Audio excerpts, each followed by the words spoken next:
Hi everyone, welcome to our WebAdvisor tutorial. We are going to get started in just a moment. I know some of you are still connecting to your audio, so I want you all to have the opportunity to hear us. If something pops up on your screen that says connect to audio, make sure that you hit that connect to audio button, and you might need to go in and change some of your settings so that you can hear us. But we are really excited to see all of you today. We are glad that you are able to join us. Remember, this is a part of RAM Ready, your new student welcome. So this is just another one of our live sessions where we're going to be talking about WebAdvisor. So what we're going to use if you have questions for this is there's a little chat button at the bottom of your Zoom screen. You're just going to click that button, and if you have any questions, post them into that chat there. Some of those questions could be answered throughout the presentation, so we'll go ahead and respond to those. If not, we're going to get to all those questions at the end, so make sure that you just post your questions in that chat. My name is Andrea. I am one of the college relations specialists here at Fresno City College, and we have the rest of our team here, which I will allow them to introduce themselves in a minute. So I'm going to go ahead and turn it over to our ambassadors so Alyssa can get started. Hi, welcome everyone. I'm Alyssa. I'm a student ambassador at Fresno City College, and I will be your guys' presenter today. We also have Mandy. Would you like to take over? Yes. Hello, guys. My name is Mandy. I'm also a student ambassador. And then Edgar. Hey everyone, my name is Edgar. I'm a student ambassador as well. Okay, let's get started. There we go. Okay, so the overview of the WebAdvisor tutorial you guys will be seeing today. So I'm going to show you guys how to log into WebAdvisor, how to review important notices, also use your useful student links, and then answer any questions. So like Andrea said throughout the presentation, you guys can feel free to put any of your questions into the chat box, and then Mandy will assist you with that. So to start off, how you log into WebAdvisor. So if you go to fresnocitycollege.edu, that's our main Fresno City College webpage. So on the top right, as you can see where the red arrow is, that is where you access your portal. So if you go ahead and click on that link, it's going to direct you to a page that looks like this. So that's going to my portal login page. You're going to go ahead and use your username and password. If you aren't familiar with your username and password, your username will be your student ID number, which you should have received in an email soon after when you apply to Fresno City, and then your password will be your initials. So the first initial of your first name will be uppercase, the first initial of your last name will be lowercase, and then followed by your birth date, and everything will be in increments of 2 digits. So if you see the example down here, it is January 1st, 1997, so 0101. 97, that is how it will look. And then if you click student role and then go ahead and put login. So now it'll direct you to a page that looks like this. As you can see, this is my favorite apps. It will have WebAdvisor, student email, and Canvas. We're going to go over the WebAdvisor one today. Sometimes if it's your first time logging into your portal, or if you already have seen it, the communication preferences will pop up. That is just telling you that you need to put in your personal email and your phone number to, so there's another way that Fresno City College you other than your student email. It takes about 1 to 2 minutes to do, so go ahead and get that done before you access any of your links through your portal. If you've already done it, great. So now once we access the WebAdvisor link, it will direct us to the main login page. As you can see on the top right, that is the login button. So if you press that, it'll log you in to the main page because you are going through your portal. And then you'll select Students menu, and that'll take you to the main Students menu page. I mentioned earlier your student ID. Over here in the blue highlighted links, we have one of them that says, "What's my student ID number?" If you are unfamiliar of what that is, you can go ahead and click that link, and it'll pop up a screen like this. So go ahead and enter your last name and your social security number and press submit, and it'll give you your student ID number. Next, so after you logged in and you selected Students menu, it'll direct you to the page that looks exactly like this. There's a top part that says Important Notices in bold red. I'll point that out first. So this is what a close-up part of the important notice looks like. It'll possibly have registration dates, information about your fall 2020 semester. In this case, as you can see, we have highlighted here, there are two ways your semester could run this semester. It could either be synchronous or asynchronous. When it's synchronous, that means that your professor has scheduled select time and days to meet for either Zoom meetings, teleconferencing, live chatting, or live streaming lectures. If the class is asynchronous, that means that there is no select time or days for that course. It is self-guided, so the course material that your professor puts on Canvas, you have the responsibility to self-guide yourself through the semester with that information given to you. There's two ways to identify the synchronous versus the asynchronous courses. The synchronous will have, for example, Tuesdays and Thursdays are your meeting days from 12 to 1:30. Asynchronous will have lecture days to be announced, times to be announced, web-based instruction. So that's how to identify synchronous between asynchronous courses. So next we have the student tabs and the blue highlighted links under them. The first two I'm going to go over are updating your personal contact info and the new student links tab. So under the update personal contact info, as you can see, it says address, email, and phone update. So this is your personal file, what you have on file for your home address, your personal email address, your phone number.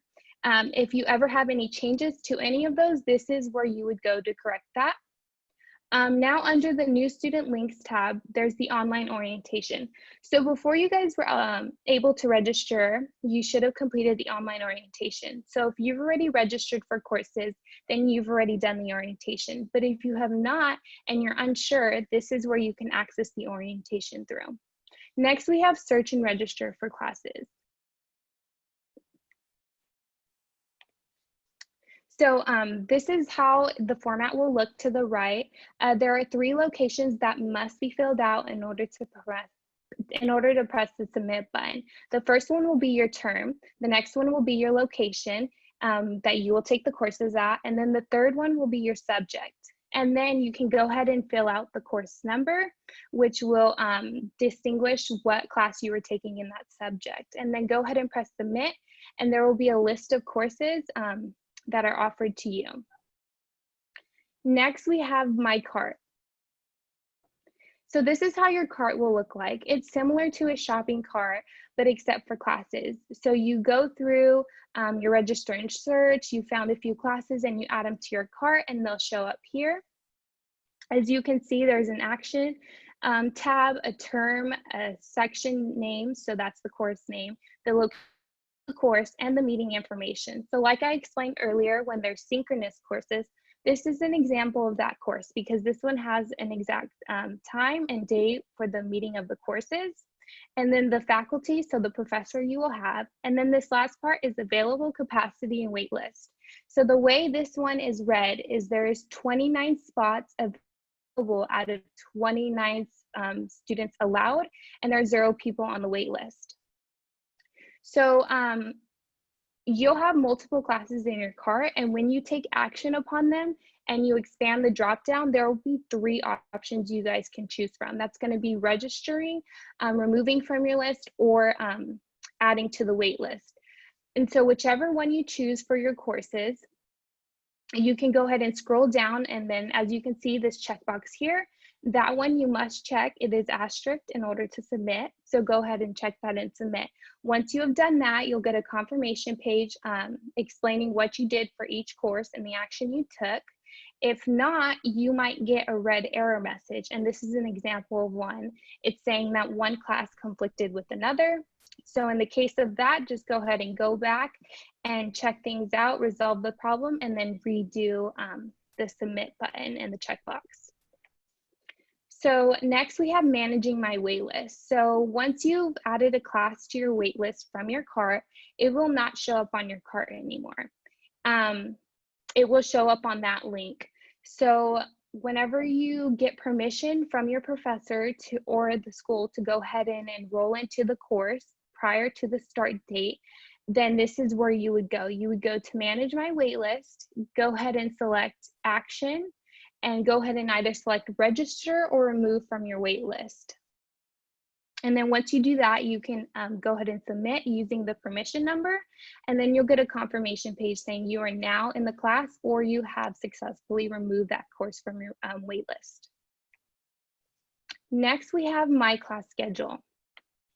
So if you, coming up for the fall 2020 semester, if you already had enrolled in courses like a month or two ago and you forgot which ones they are, or if they had any days or times, you can go ahead and go to My Class Schedule, select a term, press Submit, and then something similar to this will pop up. And now this is an example of asynchronous courses. As you can see, all of these have the lecture days to be announced, times to be announced, web-based instruction. So these are all courses that have no set time or day. And then, so this is a picture of your class schedule as well. Okay. So next is the info students must check, user account, and first to know emergency alerts. So the info students must check. The first link I'd like to point out is the registration eligibility form. So once that link, something similar to this will pop up. And this will just tell you if you are in good standing to register for courses. As you can see, this person is in good standing. Later on in this presentation, I'll show you other codes that could potentially be there and how to figure them out.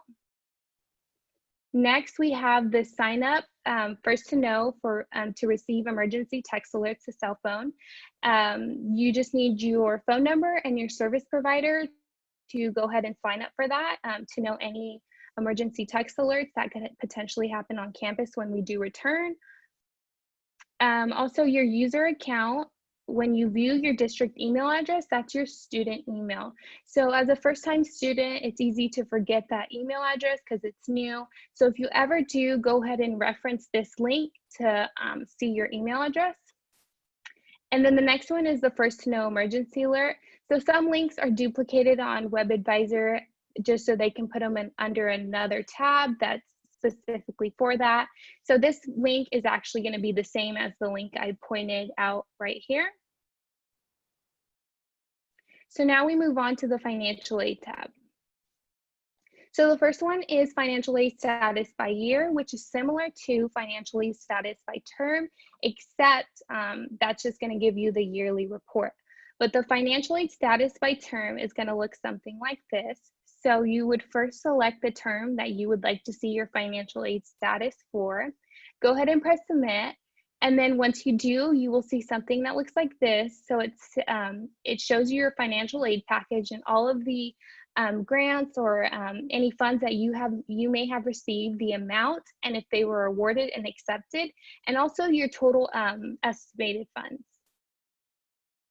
So from there, we go to the financial aid award letter. That is a formal way of showing you what you have received and the amount you have received. So this is how it would look. For this one, you would select the award year, and then to the right is the example of how the letter would look. So it's a formal version of the status. Next, we have financial aid direct deposit sign up. So for your financial aid funds, if you want them to get directly deposited into your bank account, you can use this link to sign up. You're going to need your bank information to do it. Next, we have My Documents. So this is for the financial aid office or your financial aid application, just in case you may have any missing documents. That is why that link is there. So this is how it will look. If you have any missing forms, it's going to look like this. So it'll state the form that you are missing or that you have, and then the status of it. And so in this case, they are all missing and when they are due. If you don't have any missing forms, you'll have something that pops up like this down here, and it'll say error, you have no missing received or waived documents. Next, we have the registration tab. This tab is similar to the new student links, except it's a general form of them. So the first one I'd like to point out is the hold and academic legends, which, like I stated earlier, that ties into the registration eligibility. So this person is in good standing.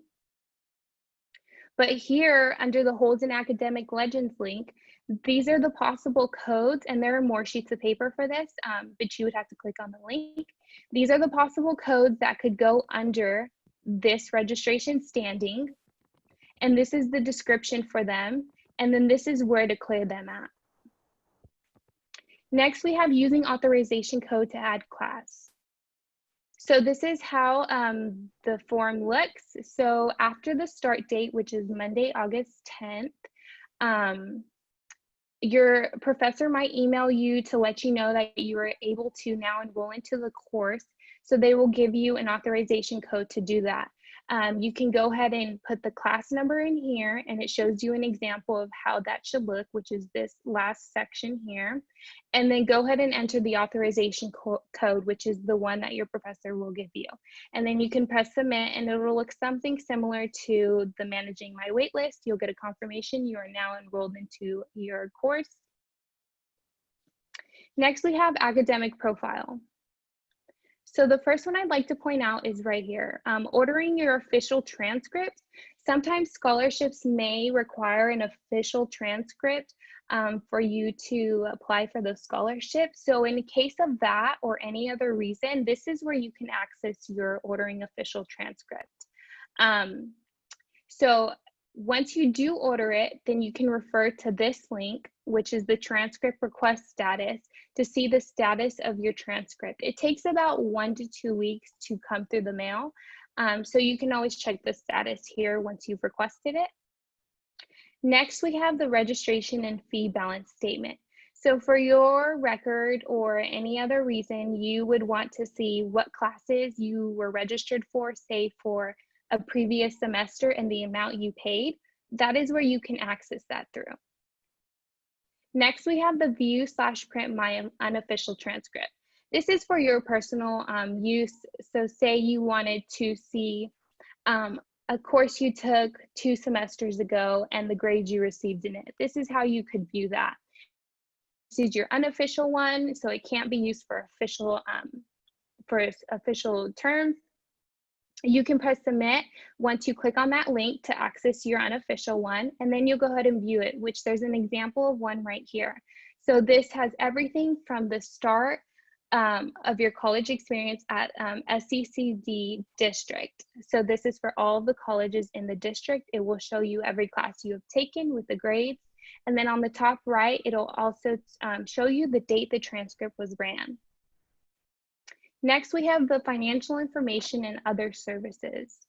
So under the financial information tab, the first link is view my 1098-T forms. Those are for tax purposes. Then we also have a duplicated link, which is the financial aid direct deposit sign up. And then we have a refund request form. So this is how the refund request form will look. This is in case the semester starts on Monday. So you have 2 weeks from the start date of the semester to get a refund, a full refund for your course if you drop that course in the first 2 weeks. So in that case, if you happen to drop a course, you would come to this link and fill out this and press submit, and then they'll go ahead and work on your refund, and it usually takes about 1 to 2 weeks as well for the refund to come back to you. Next, we have other services. So this one is the voter registration link. This is where you can register to vote.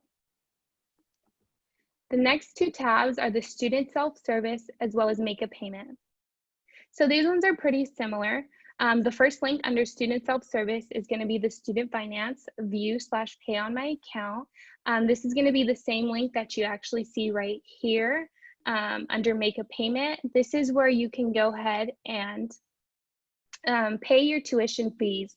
So if you click on make a payment, it'll show you the amount that you owe, and then you can go ahead and select make a payment, and it'll show you your account payment, and you can go ahead and select how you would like to cover the cost of your tuition, and that's where you would pay for it. And then this is the WebAdvisor overview. So this is just the finished product of how the menu page will look with all your tabs and links. They're all available to you through the WebAdvisor website. So that ends the WebAdvisor presentation. If you guys have any questions, feel free to enter them into the chat box so Mandy will be able to answer them for you. And then Mandy, did we have any questions that we needed to answer? All the students who asked questions, I believe Andrea and I both answered them. If you guys have any other questions, you can message them in the chat and then we'll be able to answer them. So some of the questions that are coming through are regarding the specific forms for financial aid. So I'm glad that you're all getting in there and looking at those forms to make sure that you don't have anything missing. You can get onto the financial aid website to see what forms those numbers correspond to.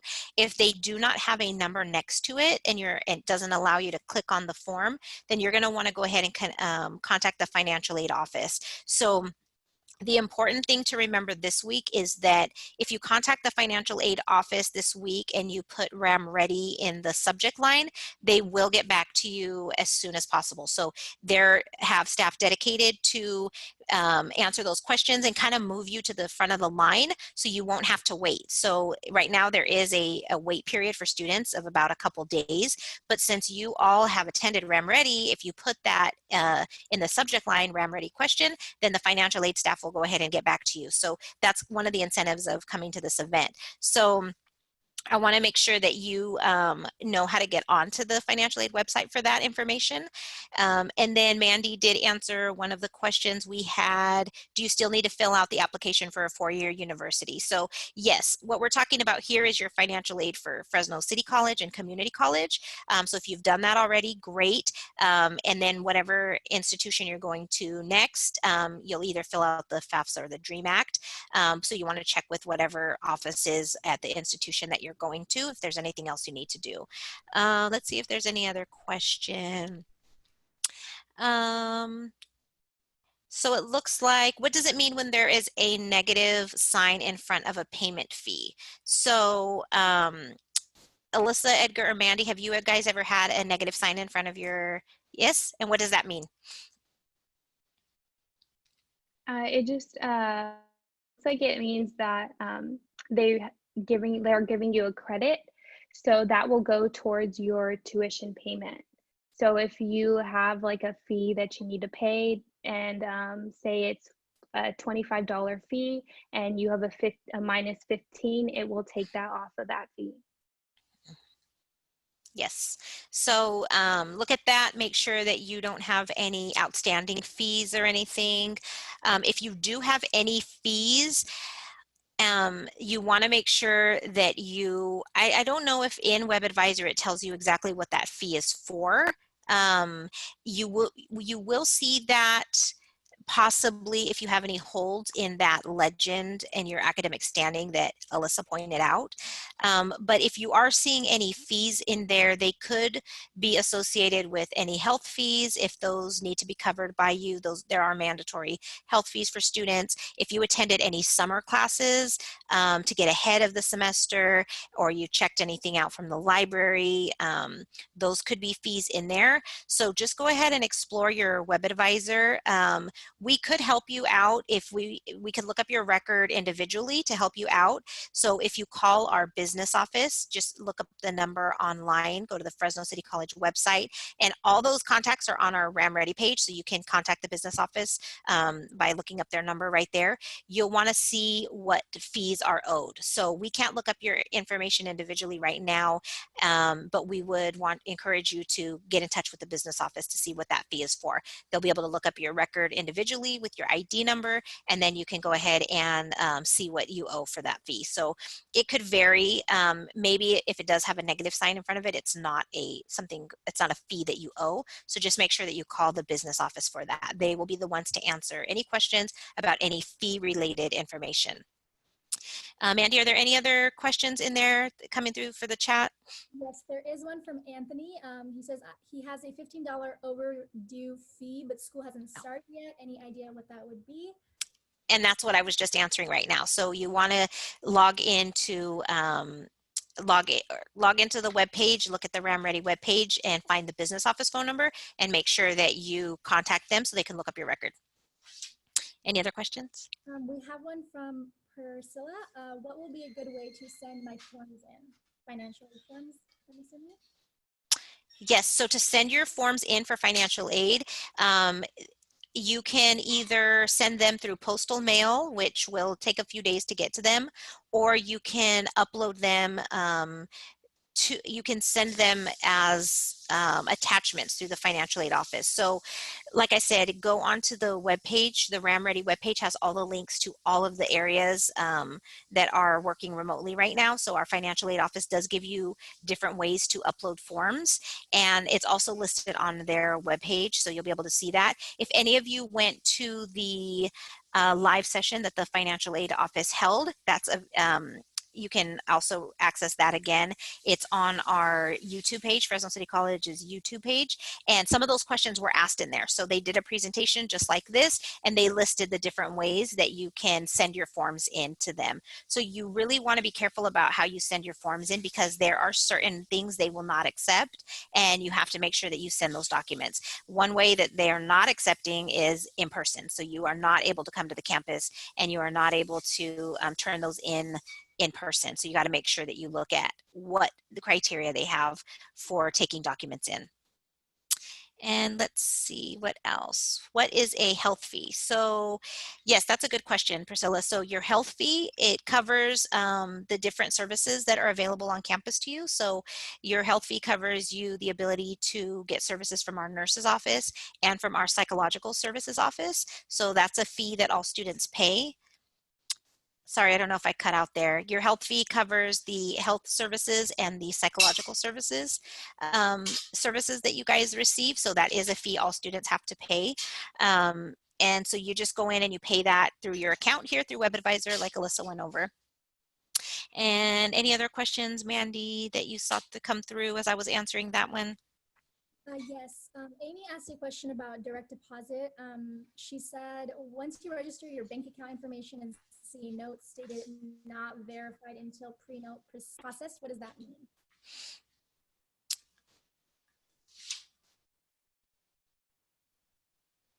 Not verified until pre-note process.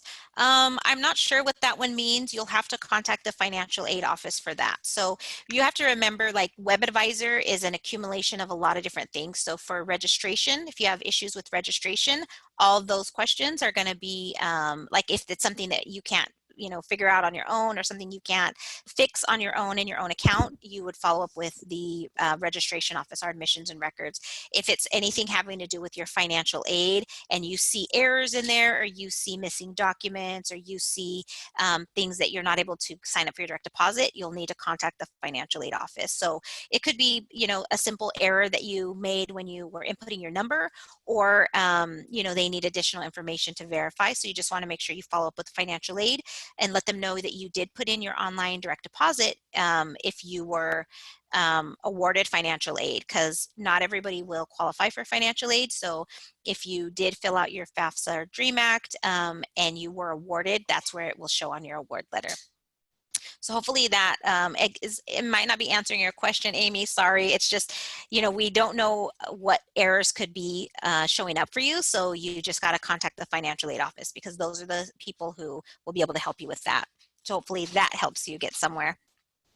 And then we see Amanda asking, once she sent her FAFSA application in, what would she do after that? So if you did your FAFSA application recently, just know that it will take it does take like a week to 2 to 3 weeks to process.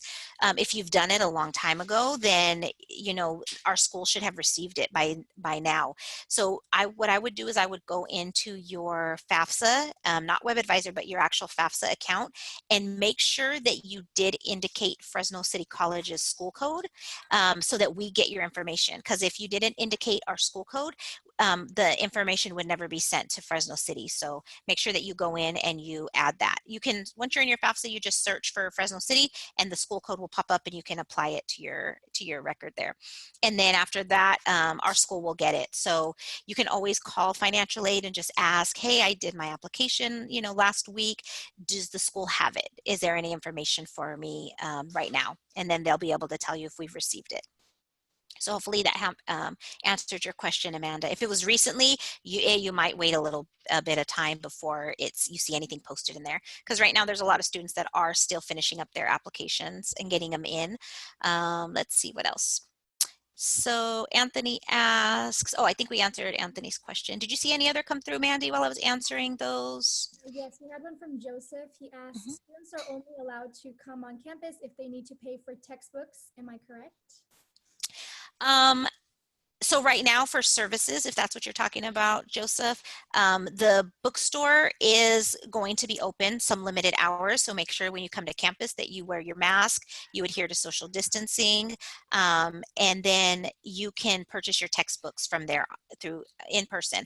So the bookstore, if you attended any of their sessions earlier, remember right now they are operating online as well. So you can actually order your textbooks in advance and then just pick them up. That way your time on campus is limited, or you could have them shipped to you. So we know that Monday is the start of the semester, so you don't have a lot of time to get those books, but you want to make sure that you take advantage of any of those alternate ways to get your books. So right now that is one of the services that is still offering on-campus services. Also, if you viewed any of our library and tutorial services, when you do technology checkout, if you need a laptop or an iPad or a calculator for your math class, and you go onto their website, sign up for an appointment, check out your materials, you will come on campus to pick those up. And again, they will have a mechanism for you to come up. They'll share what location you go to, what entrance you go to. So that's another area that is offering those limited service. So, but yeah, so hopefully that answered your question, Joseph. Awesome. Is there any other questions that you have for our ambassadors? We're gonna stay on to answer any questions that you have until 6 o'clock if you think of anything. So feel free to ask them here. We hope that we've answered everything that you have. If not, we do have other sessions running for WebAdvisor. It will be the same presentation later on this week. So just jump back in if you missed something or you want to ask another questions. But we really encourage you to go on to WebAdvisor and just start looking around. And I can tell that some of you are already because you're asking questions that are pertaining to your WebAdvisor account. So good job on that part. Keep doing that.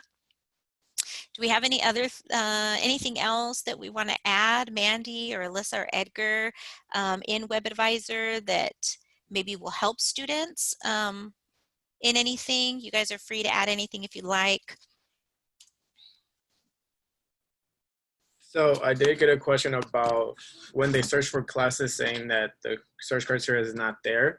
So that usually means that Fresno City might not be teaching that class for the semester, or that you're just putting in the wrong criteria for the class that you're searching up for. Mm-hmm. Yes. So most of you are already registered for your courses, so you can verify that by going to your class schedule in that little area that we showed you on the right hand side of the screen. So you can look at your class schedule, you can see what you are enrolled in, and remember you still have time to register for classes. So our registration closes on Friday at 5 o'clock p.m. and once registration closes, you will not be able to register in any classes on your own anymore.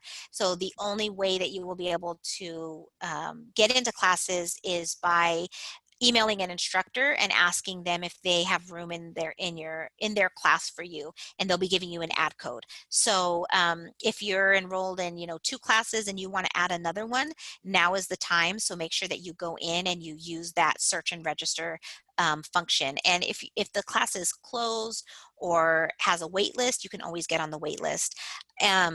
Somebody asked a question like that earlier. I think it was Victoria. Yeah, and I want to point that out because I don't think we verbally talked about it. But if you are on a wait list, it is very important that you are checking your college email, because that is how you're notified if you got into the class. So normally you would be going into the class on the first day of the semester, and if the instructor has room for you in the class, they'll add you.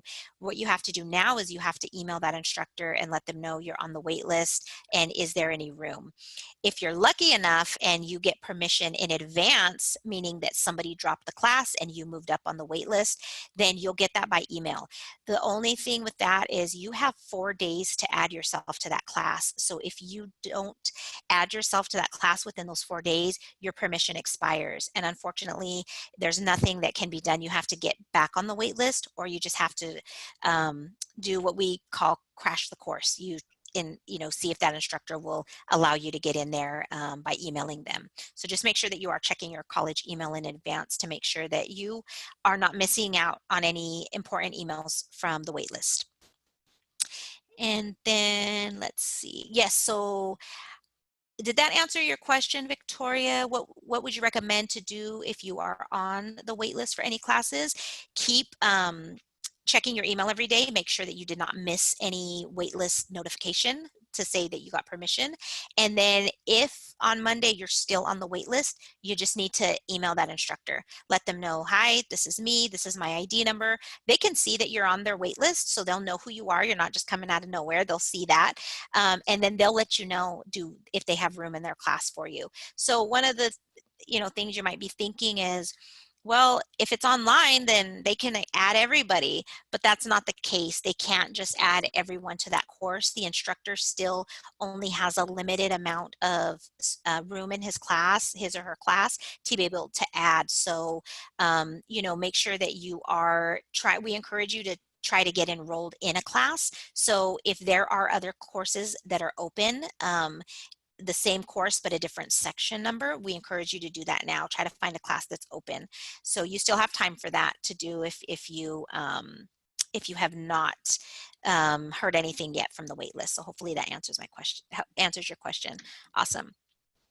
And then amount overdue.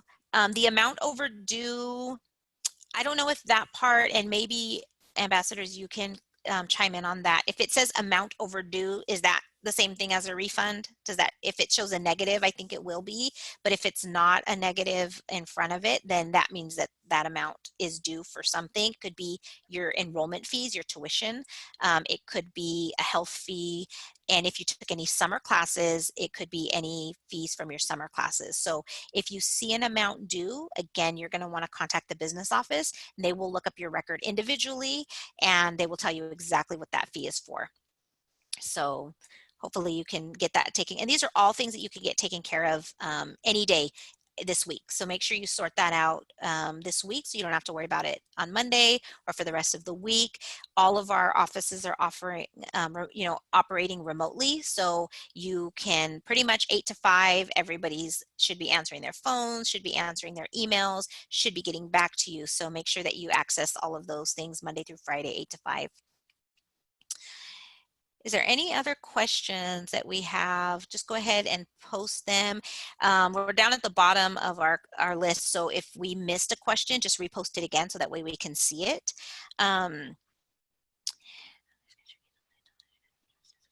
So regarding PE classes, the PE classes still may operate online. Again, like Alyssa was telling you, there's a way for you to kind of read your schedule and see what type of class it is. So if you registered back in March or April or May, we may not have moved our classes over online. So some of those will show as meets Monday, Wednesday, Friday, 1 to 150. Those classes are not meeting from Monday, Wednesday, Friday, 1 to 150 in person. Those classes are not going to be offered in person. So they should have changed to show you that meeting times to be announced or whatnot. For PE classes, go in and look at the PE class that you're registered for to see if there's any additional notes, because additional notes could have been made since you registered. And they may have you just do different things at home and have you keep a log of a PE class.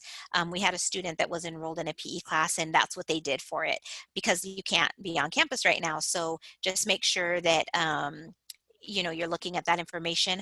When the class pops up in your Canvas account, it will show you a syllabus, and your syllabus will have all of that information. So you'll be able to see what's required of that course. So make sure that you check that. But yeah, this semester we do not anticipate people are going to be back on campus. So if you really want to take a class in person, then you may think about taking that class at a later date, because this semester there's not really any talk about us coming back to campus right now. So we want you to continue and start your school this way. And then when we're ready to be back, then we'll be ready to have everybody back in class. Let's see. We have another question. Is it possible for a fall class to start in September? Yes. So ambassadors, go ahead and talk about short-term classes.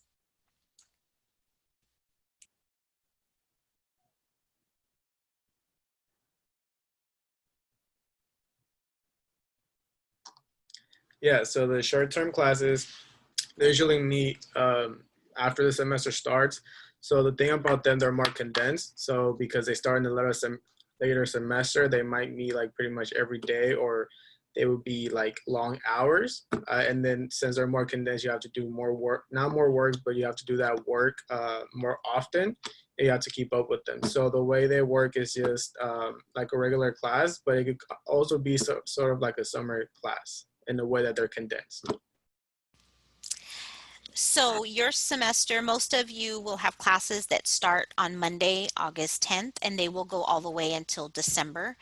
And that is called a full-term class. That's called a full-term class. It's an 18-week course. Some of you may have short-term classes, which means that it's the same amount of work. And like Edgar said, it's in a condensed amount of time. So if you're taking a full-term class, you know that you have 18 weeks to complete all that information. But if you're taking a short-term class, you have maybe 9 weeks or less than that, and you still have to complete all that information and all those assignments, but you're doing it in a shorter amount of time. So when he says it's going to require longer work, it's going to require longer hours, that means that you're going to put more time into completing that class. So you know that that might be a class that you want to focus more on at the, once you start your semester. If it starts in September, you don't have to worry about that class in September. So you can focus on your other classes, get ahead in those, stay on track in those. And then when your September class comes up, those classes and those assignments, will happen very fast. So you just want to make sure that you are staying on top of that, because it will be the same amount of work, just in a shorter amount of time. So yes, you can have short-term classes start in September. You can have short-term classes start in October or even November. And one of the slides Alyssa went over was showing you the meeting dates and times. It'll tell you there when your class begins. And that just means you need to log into Canvas on that day. So you won't be coming to school, but you'll be logging into Canvas on that day. One thing I would like to add to that is if you have a short-term class that does not start on the first day of the course, which is next Monday, and it starts in September, for example, you have to be careful with the amount of units, because for financial aid purposes, you will technically be considered, say you have 9 units or 12 units, and that class is a 3-unit class, but it doesn't start until September. So technically you have 9 units up until the September month. So for any reason where units is really crucial, like in financial aid or sports, just be aware of that when you're choosing a short-term class. Yes, that's a good point. So our financial aid office went over that they award you based on, they're assuming that you're going to go 12 units. So if you don't go 12 units full time, that amount will be adjusted. And like Alyssa said, you don't receive financial aid for waitlisted courses. So you won't get financial aid until that class is actually added to your schedule and you are officially enrolled in that class. So that's a good point. Somebody asked that they have a class that would require them to go to campus for a lecture once a month. Is that happening? So yes, so that could happen. There may be a science course or one of our hands-on career technical courses. And a lot of new students won't necessarily have some of those courses you know, when you get later on in the semester, we have other health courses that students will be taking, but you may have once a month, they require you to go on campus. Your instructor will let you know right away in the syllabus if that's happening. So there could be some minor exceptions to that. For the majority of you, you will not be having any class assignments. Some speech classes or communication classes would list that they have to go once a month, and they may still keep that. So the communication class still may keep that they do once a month. It was called a hybrid course where they just do their speech. So you may not be around a lot of other students. Maybe you just have to do your speech to your instructor. We're not too sure how that's going to work out. Everyone who normally would require in-person, face-to-face instruction, they're trying to see, you know, is there any way students can come back in a small capacity? So it could be that you do have that class. It will tell you in your syllabus, so you'll just need to verify that with the instructor to make sure that that information was updated and it's not out of date from when we were first thinking that we would be on campus for the fall semester. And let's see, do we have any more? Did I miss some, Mandy? We have a question from Joseph. He's asking, what if one of my English classes got canceled? What does that mean? So Joseph, what that means is that particular class that you selected and registered or waitlisted for is no longer going to be held for the semester. So for whatever reason, the teacher decided that he or she is not going to be teaching that class at that time. So you're going to have to replace that English class with another one that is offered. Yes. So that could have happened for various reasons, like Mandy said. Sometimes there might have been only, you know, 1 or 2 students enrolled in the class, and the instructor is not going to hold a class for just 1 or 2 students, but they may have given you an alternative. So you may have received an email that says your course is being canceled. It might say, please search for another English 1A course, or it may say, join this English 1A course, and it'll give you a section number. So there could have been a couple different communications that went out to you about that class. But yes, like Mandy said, you will need to log back in and search for another English 1A class because it could have gotten canceled for various reasons. And hybrid classes. So Amy is asking about hybrid classes. Is it possible that we might not have lab?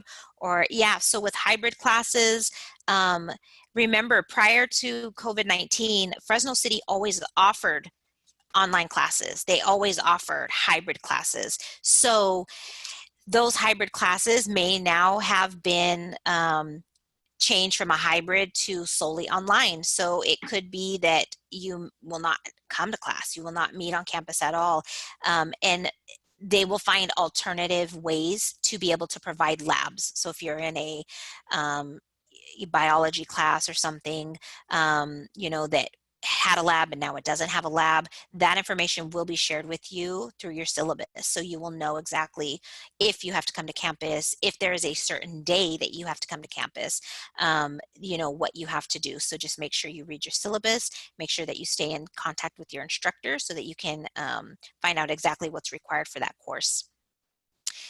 And let's see, so we got the English class.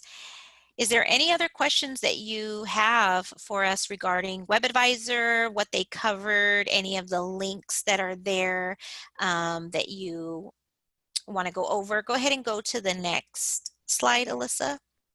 And I'll just recap. So again, keep checking your student email. If you signed up, you'll receive an email every day telling you what's happening for the next day, so you know what other sessions are coming up. We repeat this session, so you don't have to rejoin us. It's going to be the same information, and this information will be posted online at the end of the week so that you can review the video.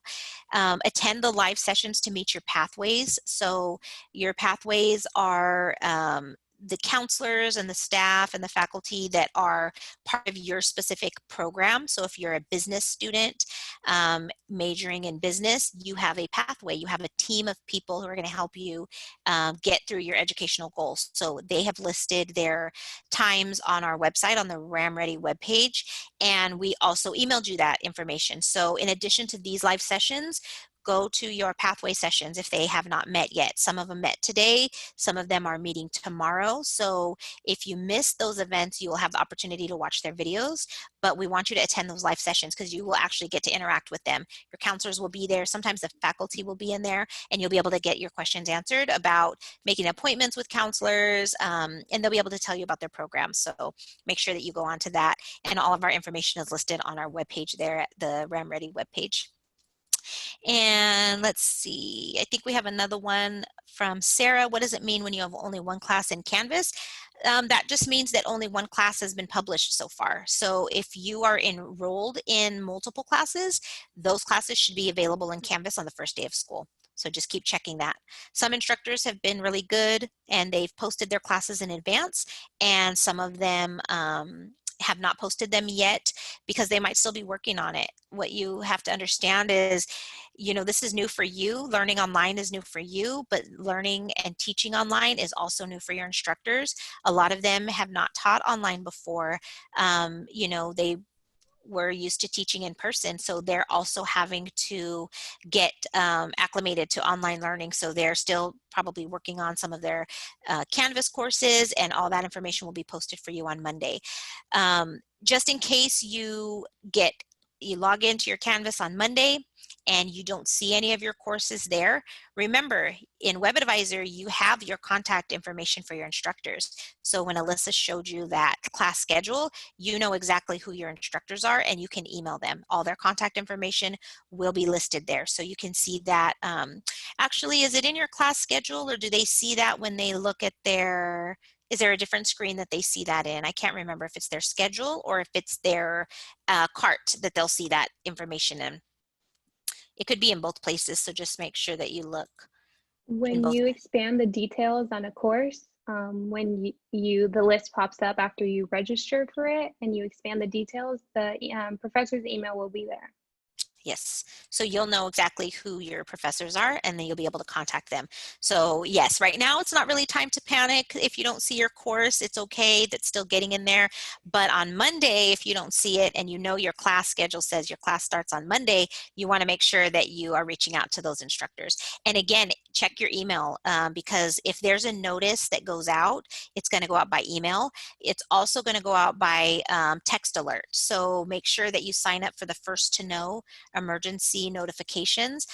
Sometimes messages are sent that way. So if there's a big problem with something that has to do with campus, that will be sent to you all through a mass text. So sign up for that, and you can do that in WebAdvisor like they showed you earlier. So just make sure that you're staying in communication, and you know what communication methods you have available too. So good question. And awesome. So yes, we're here for another 7 more minutes. We're happy to answer any questions that you all have.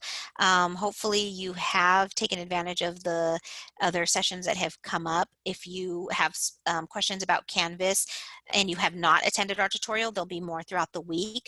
And then also we have our computer lab, which is located through the tutorial center. So they're operating remotely right now. They're not in a specific lab on campus, but it's still called the computer lab. They're also assisting students. So during the first week of school, you might see things come through about welcome booths or help booths, and you want to take advantage of those because that just means we have a lot of staff and students, our student aides, our student ambassadors, our employees. Everybody will kind of be helping you during that first week, you know, navigating Canvas, helping you if you're on a wait list, answering questions. So if you see anything that comes out about help desks or welcome booths, you can take advantage of that. And like I said, our tutorial center computer lab, they also help students navigate Canvas, navigate, you know, student email, Word documents. If you're unsure of, you know, online learning, they're there to help you as well. So take advantage of all of those resources that you have for the first you know, couple weeks of school. They might have extended hours, but that's what their office does. So you just want to make sure that you are accessing all of the resources you have available to you. And I don't see any other questions, just repost it if you have another one. I see some people have already left. So if you feel good about it, you have gotten your questions answered, you are free to end this meeting. So the same way you joined it, just go ahead and click the bottom, click leave the meeting, and we wish you the best for your first week of the semester. And just let us know if there's anything else that we can do to help. We are part of College Relations, so you can always contact our office as well for new students. Our office helps new students. So yes, we thank you guys for joining us today. And we'll stay on again until 6 o'clock to make sure that we answer those questions.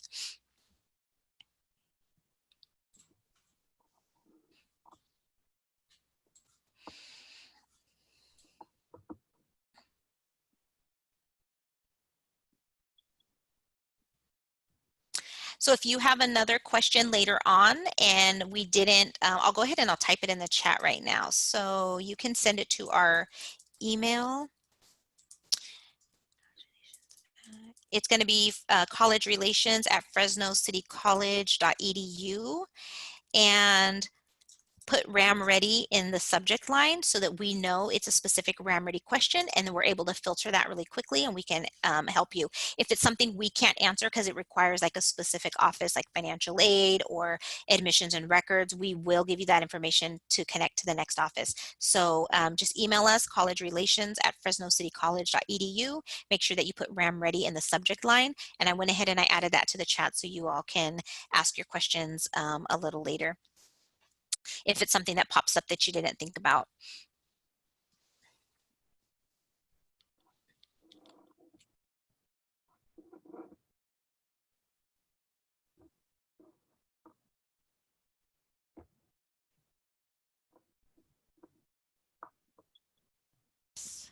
And our web page is up there for the RAM Ready web page, so that's good. So yes, we want just to make sure that we answer your questions, so go ahead and reach out to us. That's what we're all here for.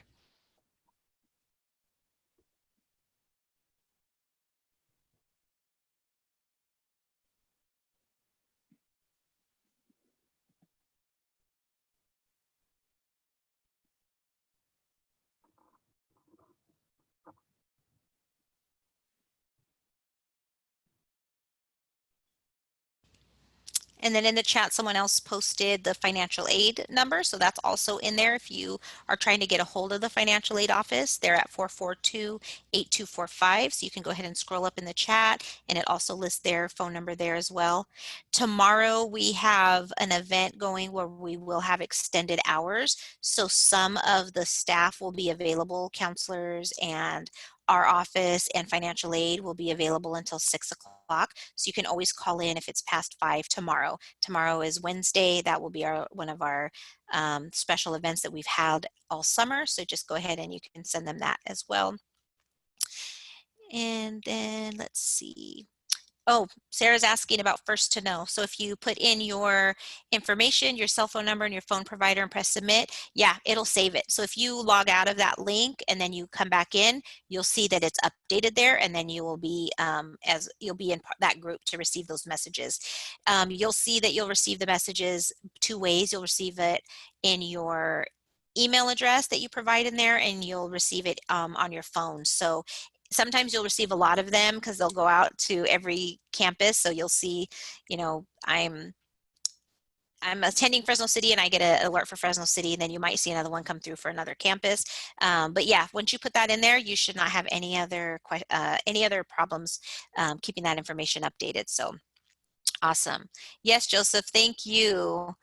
It was good to see you again in all of our sessions. We recognize you from our sessions. So yes, we look forward to seeing you as well.